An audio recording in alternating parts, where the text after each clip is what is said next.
My husband called me on a Tuesday morning in October, and his voice, when he said my name, had the specific quality that I had been hearing for approximately 4 months without being able to name it precisely. And what I can tell you now is that the quality was the quality of a man performing casualness, and the performance was good enough to pass in ordinary circumstances, and the circumstances of that Tuesday morning were not ordinary, because I was sitting at my desk in the Senior HR Compliance Directorate with 3 open files and a calendar reminder for the quarterly promotion approval batch and my husband's name on my screen. And the combination of those things produced in me a stillness that I have learned over 11 years of compliance work to treat as information. He said that he hoped he was not interrupting. I said that he was not. He said that he had a quick question and that it was probably nothing, and that he knew I was busy. And the 3 qualifications before the question told me more about the question than the question itself eventually did. And he said that there was a woman in my division named Claire Ashworth, and that he had met her at a networking event the previous month, and that she had mentioned she was up for a promotion, and that he was just wondering how that process worked, and whether there was anything I could tell him about the timeline. I said that promotion processes were confidential. He said, of course, and that he was just curious, and that Claire had seemed very capable, and that he thought she would do well. And he said her name again. And the second time, he said it had the same temperature as the first time, and the temperature was 3 degrees warmer than it should have been for a woman he had met once at a networking event. I said that I had to get back to my work. He said, of course, and that he would see me at home, and he ended the call. I put the phone down, and I sat with the call for 90 seconds, which is the amount of time I give to information that has arrived in an unexpected form before I decide what to do with it and what I did with it.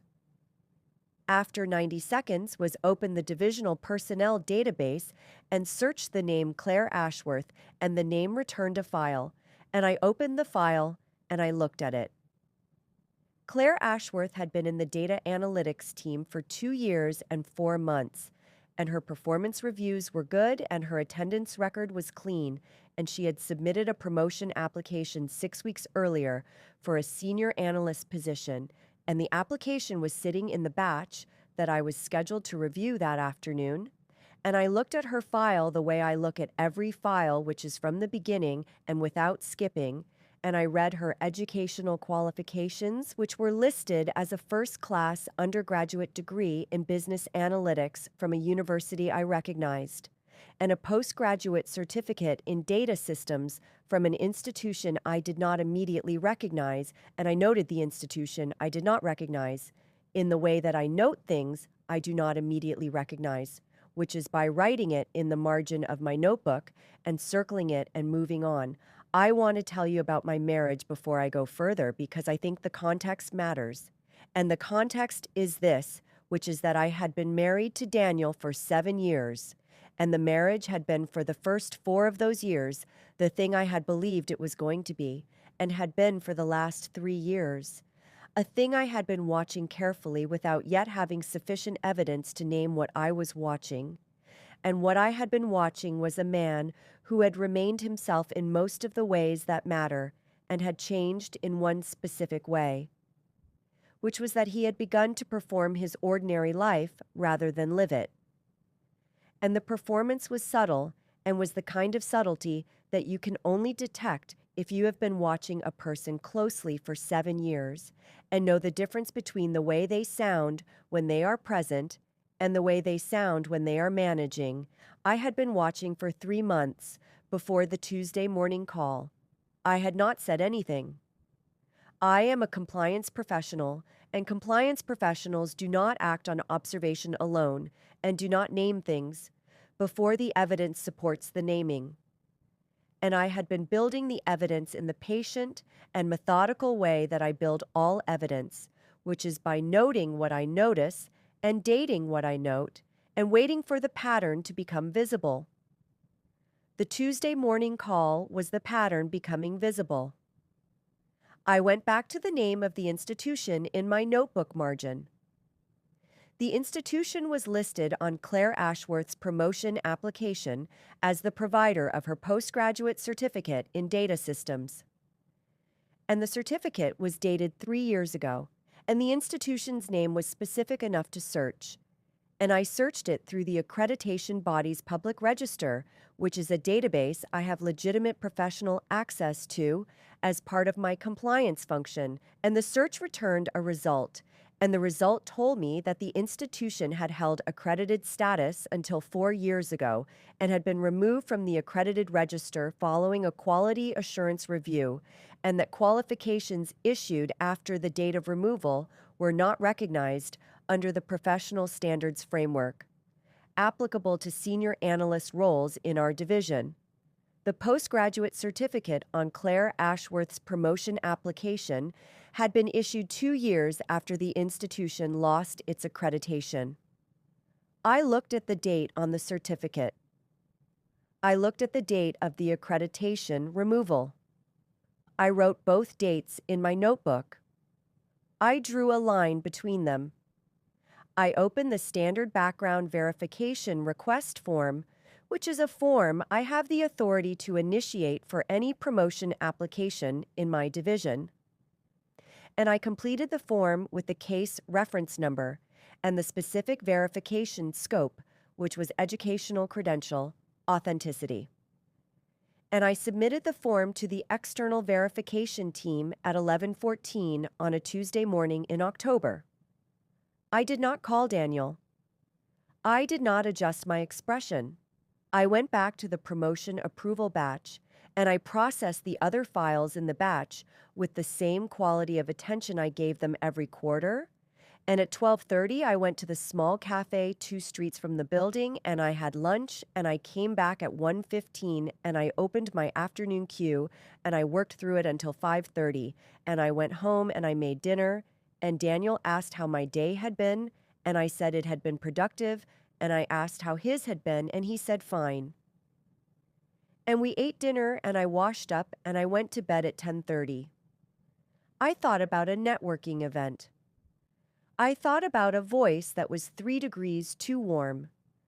I thought about 2 dates with a line drawn between them. I slept well. The verification team does not stop working when I go to sleep, and in the morning there would be more information in my queue, and I would process it with the same quality of attention. I processed everything, and the quality of my attention had never once failed to find what was actually there, and it was not going to begin failing now. The digital file did not return to my queue until Thursday afternoon at 3:14, and the processing lag was precisely 48 hours. Which is the standard compliance window for external verification agencies when checking historical accreditation databases, and I did not check the tracking interface during those 40 days. Because a data structure does not accelerate, because you watch it, and it moves with the clean mechanical friction of institutional gears. And when the file appeared, it had a solid purple banner across the top block, which is the system indicator for verified administrative noncompliance. And the subheading read credential status, unconfirmed, and action required. And I did not open the file immediately because I was finishing a baseline salary equity review for the regional logistics staff. And I finished the review and I saved the data. And then I clicked on the purple banner. The verification report was 5 pages long, and it contained a certified extract from the National Accreditation Registry showing that the Data Systems Institute had been closed down. Following an audit into systematic examination tampering 4 years ago, and any certificate bearing a stamp after that date was classified as a null document under our Internal Governance Charter Section 9. And I looked at the scanned copy of Claire Ashworth's certificate, which she had uploaded with her application, and the stamp was clearly visible in the lower right corner, and it had the signature of a director who had been legally disqualified from corporate practice 6 months before the document was allegedly issued, and I noted the signature name. And I noted the validation failure code, which was executive misrepresentation. And I knew that the system had already copied the failure code into the General Directorate's security logs. I want to tell you about the silence of a corporate network, because people who work outside large administrative systems believe that a fraud discovery triggers an immediate alarm or a dramatic meeting in a glass boardroom. But the reality is much colder, and the reality is that the network simply stops communicating with the target profile.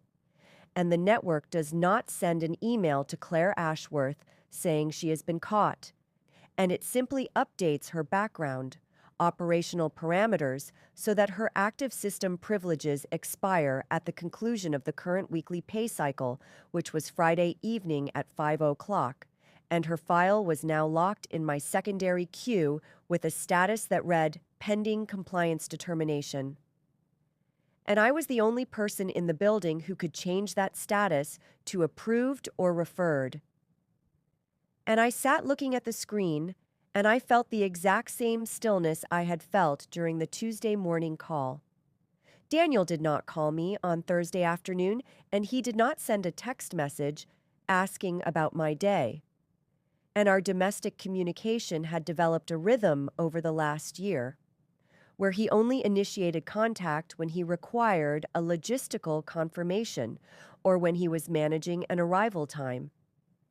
And I went home at 5:45, and I found him in the kitchen chopping vegetables for a salad. And he looked up, and his expression had the precise degree of warmth that he had practiced for the 7 years of our marriage. But the practice was becoming more visible to me now, because I had the purple banner in my mind, and I had the dates written in my notebook, and I sat at the table and I watched his hands move, and I thought about the networking event where he had met a woman named Claire, and I thought about how he had carried her name home in his throat and kept it there until Tuesday morning. He asked me during dinner if I had managed to look at the quarterly promotion batch. Yet I took a sip of water, and I set the glass down on the wooden surface exactly 2 inches from my plate, and I said that I had processed the entire batch before the lunch hour on Wednesday. He paused with his fork halfway to his mouth, and his eyes remained fixed on my face for 3 seconds before he dropped his gaze, and he asked if there were any issues with the applicants this time or if it was just the usual paperwork. And his voice had a slight density to it, which was the sound of a man trying to measure the depth of a water stream without stepping into it. I said that the compliance parameters were very clear this quarter, and that the system handles the verification automatically without any personal intervention from my desk. He nodded, and he said that was good. And he said that efficiency was important in a large division, and he did not say her name this time, and the absence of her name was just as heavy as the presence of her name had been on Tuesday morning. And we finished dinner in the quiet that has been growing between us for 3 years. And I did not help him with the dishes, because I had 3 hours of regional policy guidelines to read before the morning session. And I went to our study, and I closed the door, and I read the guidelines until 10:30.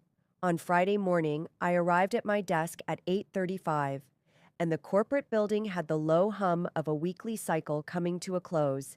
And I opened my workstation and I looked at the pending compliance determination folder, and there were no new comments from the verification team because their work was finished and the data chain was complete. And I looked at the button on the screen that read Execute Institutional Referral. And I knew that clicking that button would send the verified credential fraud report directly to the Senior Vice President of Data Operations and to the Internal Security Division simultaneously. And the machine would then take absolute custody of Claire Ashworth's employment status. I want to tell you what happens when you click that button, because it is the moment the domestic world loses all control over the narrative, and the automated pipeline takes the information and translates it into an immediate operational command. And I moved the cursor over the text, and I clicked the button at 9:12 on Friday morning, and the purple banner disappeared from my workstation and entered the high-level execution queue. And I did not feel angry, and I did not feel vindictive. And I felt the deep professional satisfaction of a compliance officer who has identified an irregularity and ensured the absolute integrity of her division database. At 11:42, my desk phone rang, and the display showed an internal extension from the data analytics block 2 floors below mine. And I picked up the receiver, and I said my name, and my register was level and professional. It was the head of data analytics, and his voice was hurried and tight, and he said that he had just received an automated notification from System Security stating that Claire Ashworth's analytical credentials had been provisionally restricted due to a profile validation event. And he asked if there was a glitch in the HR system because she was in the middle of a live data migration, and her terminal had just logged her out without warning. I looked at my notebook where the 2 dates were circled. I said that the Compliance Directorate does not experience profile validation glitches, and that any restriction issued by System Security is the direct result of a confirmed data inconsistency. And I told him that all inquiries regarding restricted profiles must be submitted through the standard corporate escalation portal. And I ended the call, and I looked at the clock on my wall, which read 11:45. And the system was moving exactly at the speed it was designed to move, and it was not going to stop for anyone. The restriction of an analytical profile on a Friday morning at 11:42 is an operational event that cannot be contained within a single department. And by 2:00 that afternoon, the data logs showed that Claire Ashworth's terminal access had been completely severed across all corporate subnetworks, and I watched the system interaction records from my workstation as her line manager made 3 separate attempts to log a high-priority tech support ticket using the emergency operational override, and each time the system rejected the ticket with the same automated message, stating that the profile was subject to a Level 4 security hold and could not be modified by Tier 1 infrastructure staff. I want to tell you about the absolute coldness of a corporate tracking system because it shows you the exact path of a person's panic without you ever having to look at them or hear their breath. And I could see on my secondary monitor that Claire Ashworth's digital badge had been used to exit the secure turnstiles of the data analytics block at 12:15. And then it was used at 12:22 to enter the ground floor coffee shop, and it remained there for 47 minutes, which was precisely when my personal device began to vibrate against the wood of my desk. And the caller identification showed Daniel's number. And I did not pick it up, and I did not press decline, and I simply let it vibrate until the screen went dark, and then I turned the device face down beside my notebook. Daniel called again at 1:14, and he called a third time at 1:38, and the third call came from an external landline prefix that I recognized as the public payphone block in the building courtyard. And he was no longer using his personal mobile because he had realized that his routine calls were not breaking through my professional barrier, and I allowed the third call to time out in the same level manner as the first 2. And I spent the rest of my afternoon completing the documentation for the upcoming regulatory audit. And I aligned my files, and I cleared my desk, and at 5:30 I logged out of my terminal, and I walked out of the building into the cool Friday evening air. When I arrived home at 6:15, Daniel's car was already parked in the driveway, and the engine was switched off, but he was sitting inside it behind the steering wheel, staring straight ahead at the garage door. And he did not notice me pull in beside him until I closed my car door, and the sound made him flinch, and he got out of the vehicle quickly. His movements lacking the measured coordination that he usually practiced, and his coat was half unbuttoned, and his hair was disturbed by the wind, and he looked at me with an expression that was an unstable mixture of urgent desperation and defensive anger. He asked me as soon as we entered the hallway why I had not answered my phone today. I took off my coat and I hung it on the wooden peg by the door, and I aligned my shoes on the mat, and I said that the Friday afternoon clearance cycle requires my full attention and that I do not take personal calls while processing the divisional compliance queue. He followed me into the kitchen. His footsteps loud and uneven on the linoleum floor, and he stepped in front of the sink to block my path to the kettle, and he said that this was not a standard personal call, and he said that Claire Ashworth had been suspended from her job today because of a massive HR system error. And he said that she was completely devastated and that her line manager had told her the restriction had originated directly from the compliance directorate. I looked at the space between his collar and his throat, where a small nerve was pulsing rapidly. And I said that the compliance directorate does not commit systemic errors, and that every profile restriction is the result of a verified data mismatch. He took a step closer, his voice dropping into a register that was 5 degrees lower than his ordinary domestic tone. And he said that I needed to stop talking like an administrative manual, and he asked me if I knew what this would do to her career. And he said that she was 3 months away from a major industry certification, and that a security hold on her record would blackmark her across the entire data sector. And he looked at me with an intensity that was an explicit demand for marital subordination, and he said that he knew I had the director-level clearance to log into the security hub and reverse the provisional hold before the weekend batch processed at midnight. I walked around him and I took a glass from the cupboard and I filled it with water from the tap, and I turned to face him and I stated that the hold was no longer provisional. And I stated that the external verification team had confirmed that the postgraduate certificate in data systems she submitted with her promotion application was a fraudulent document issued 2 years after the training body had been legally stripped of its accreditation for examination tampering. And I read the dates out to him from my memory, with the exact same clinical precision I had used in my notebook. The silence that followed my statement was the loudest sound that had occurred in our house for 7 years, and it was the sound of a man watching the concrete floor beneath his feet dissolve into sand, and his eyes widened, and his mouth moved slightly, but no words came out because a man who has been performing an ordinary life for 4 months does not have a script prepared for the moment.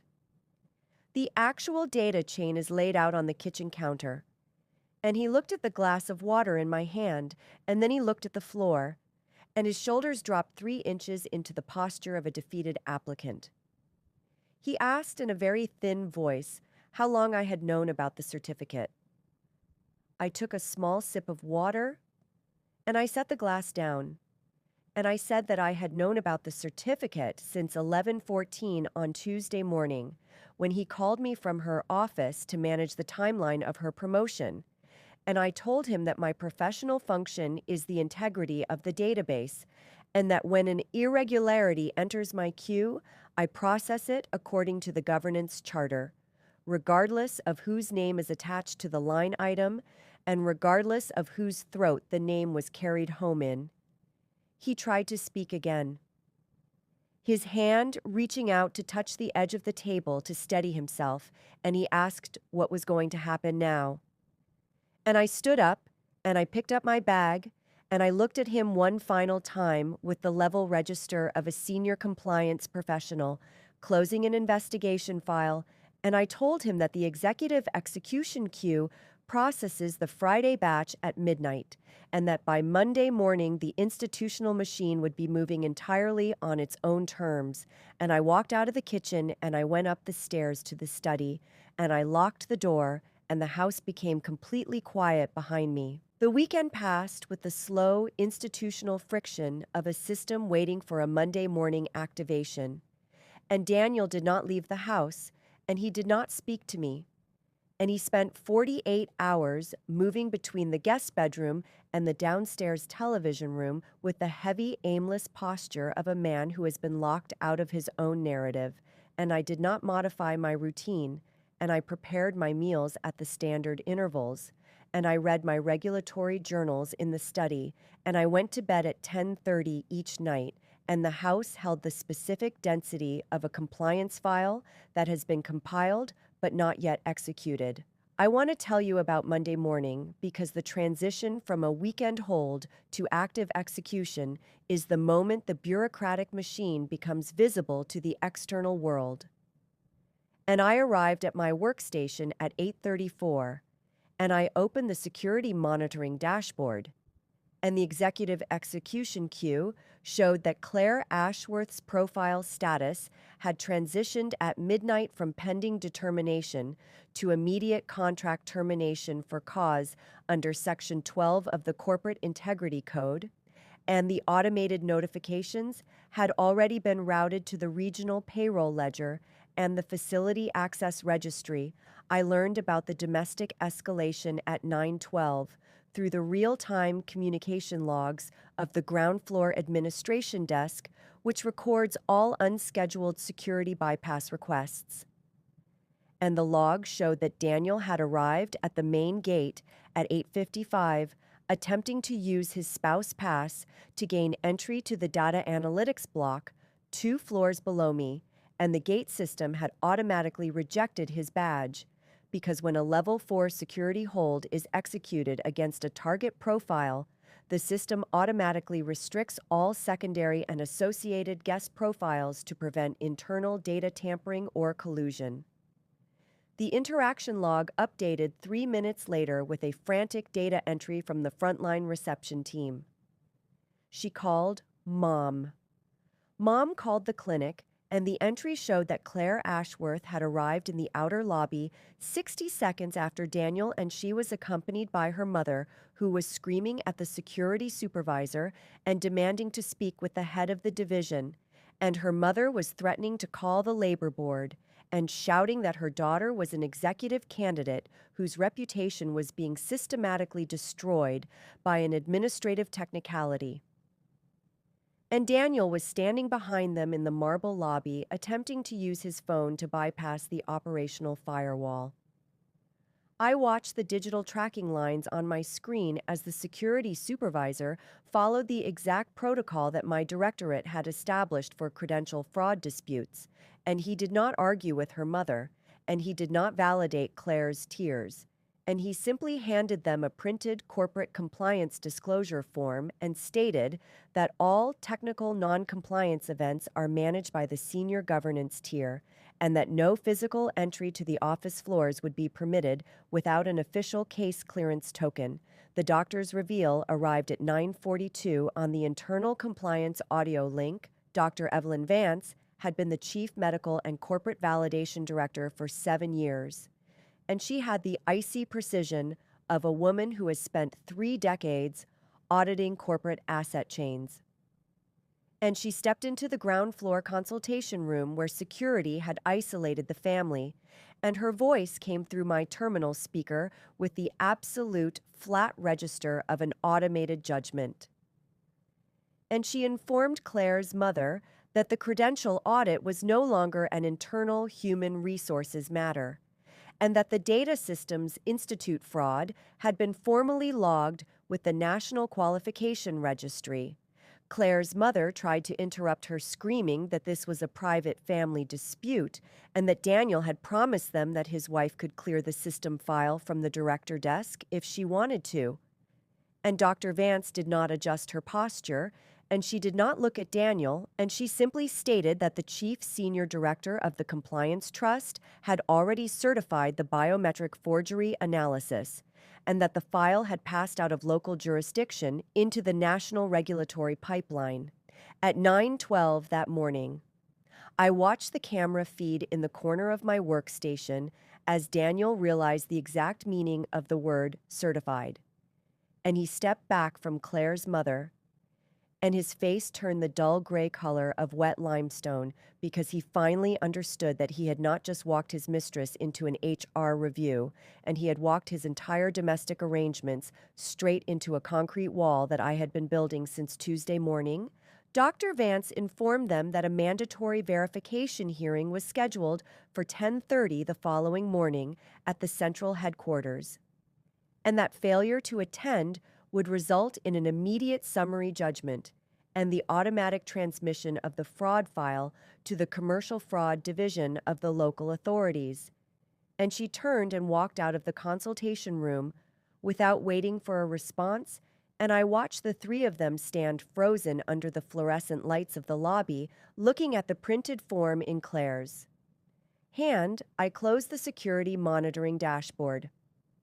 I opened my standard morning queue, which contained 14 routine promotion verification files from the technology block, and I took my notebook and I wrote the date at the top of a fresh white page, and I began to process the first line item with the exact same quality of attention I had used the week before, and the machine did not make a sound as it moved the files from pending to approved.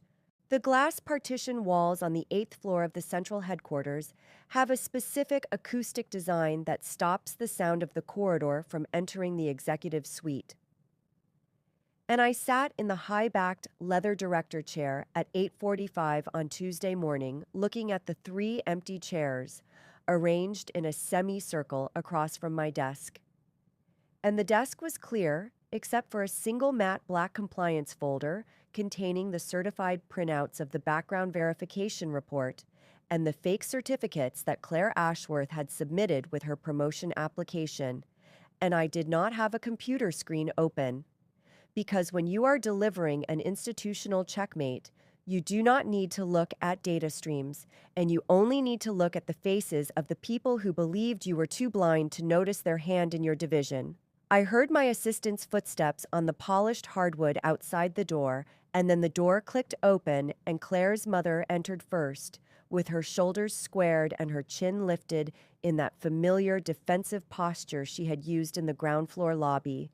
And Claire followed closely behind her, clutching her university credential folder to her chest like a shield that could protect her from immediate termination for cause.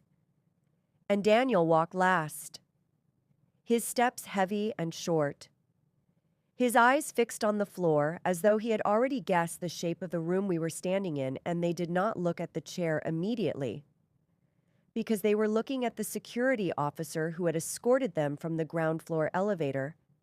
And Claire's mother started speaking before she had even reached the semicircle, stating that this entire appointment was an administrative overreach, and that her daughter was an executive candidate, and that any implication of irregularity was actionable under employment law. Then the director chair turned slowly toward the window light, and I faced them. I watched the exact second the air left the room, and the transition was not loud, and it was the silent freezing of tissue that happens when a deep water diver realizes their oxygen line has been cut 300 feet below the surface, and Claire's mother's mouth stayed open.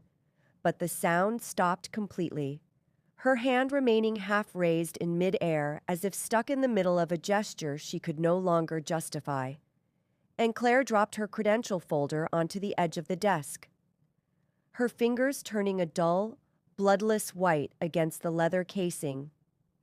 And Daniel simply stopped walking, standing exactly 2 paces behind them, his shoulders dropping an inch lower, as the architecture of his performance dissolved into the quiet of my office. Claire's mother tried to recover her register after 4 seconds of absolute silence, her voice rising into a sharp defensive register that sounded thin against the acoustic panels, and she said, "What is this, an unfair trick?" And she asked how I could sit there in that chair while my husband was involved, and she said that a family does not do this to one another, and that whatever personal grievance I had about my marriage was a private matter that did not belong in a corporate building. And she stepped toward the desk, intending to lean over it to establish the physical dominance that she had used on the frontline staff. And I did not move, and I did not look up, and I did not change the expression on my face, which was the expression of a person recording an inventory of broken parts. I opened the black compliance folder. I read the first line item from the automated verification report using the level register of a senior administrator processing a baseline audit. And I stated that on the 12th of October at 11:14, a verification request form was introduced into the data systems infrastructure regarding a promotion application for a senior analyst position. And I stated that the accreditation deviation score was 100%. And I stated that subsequent deep algorithmic tracking had reviewed the background history of the profile, and I read out the timestamps for the unauthorized access attempts that Daniel had made using his spouse badge and the unauthorized communications routed through the divisional network. While I was processing the quarterly batch, Claire began to cry, and the sound was the soft engineered whimpering she must have used whenever she wanted Daniel to manage a problem or tell her she was capable. But in the director's suite, the sound did not produce the standard domestic response, and it simply bounced off the glass walls and sat between us like an unresolved error code. And I looked at her across the desk, and I looked at her data analytics credentials. And I stated that Section 12 of the Corporate Integrity Code requires all verified credential fraud events in a promotional file to be automatically transmitted to the National Qualification Registry's Professional Conduct Committee within 24 hours of confirmation.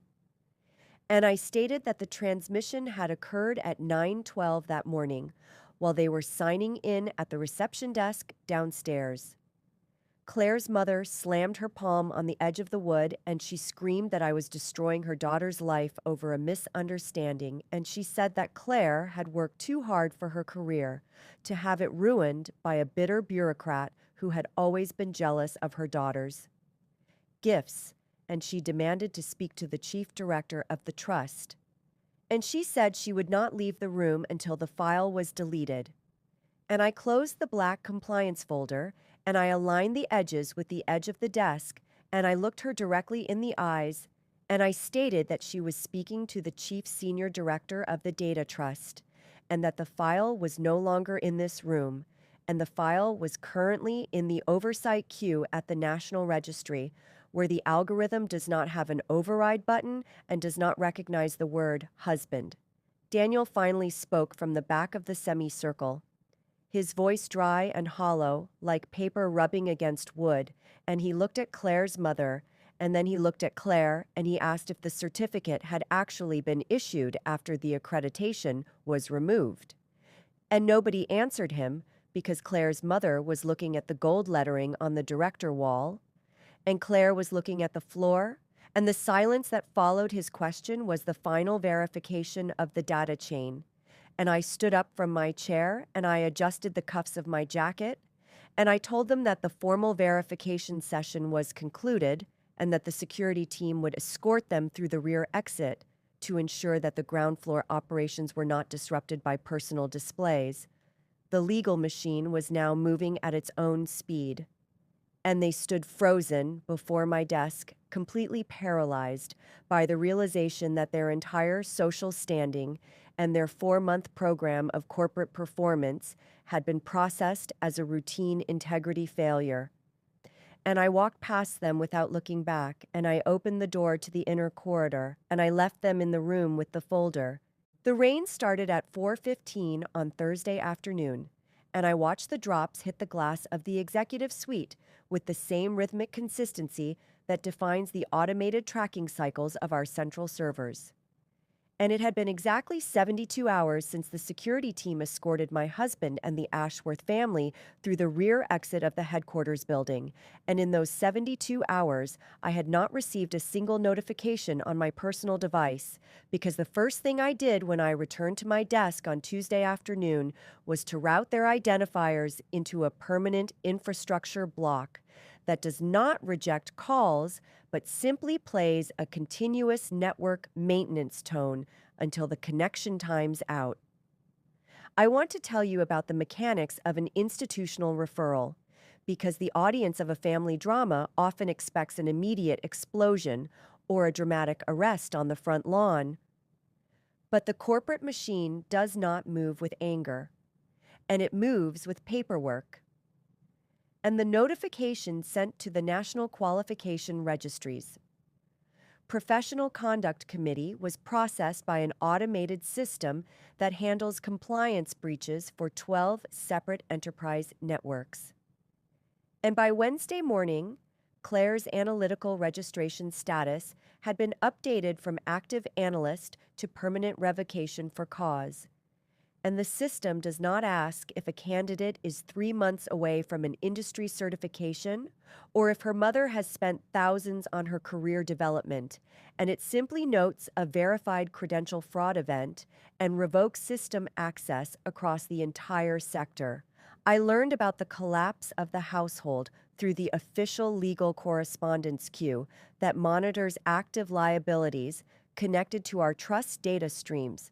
And because Daniel had used his corporate spouse pass and our shared address to anchor his internal network interactions, the General Directorate initiated an immediate audit of his entire association history to protect the trust from corporate complicity, and the audit revealed that the expenses for Claire's corporate travel and networking events had been partially cleared through a misclassified administrative entry linked to my secondary domestic allowance pool, which Daniel had signed off on during his afternoon visits to her office block. And when a corporate integrity board discovers that trust resources have been manipulated to fund an external relationship, they do not schedule a domestic mediation meeting, and they issue an immediate corporate divorce and an order for full financial restitution.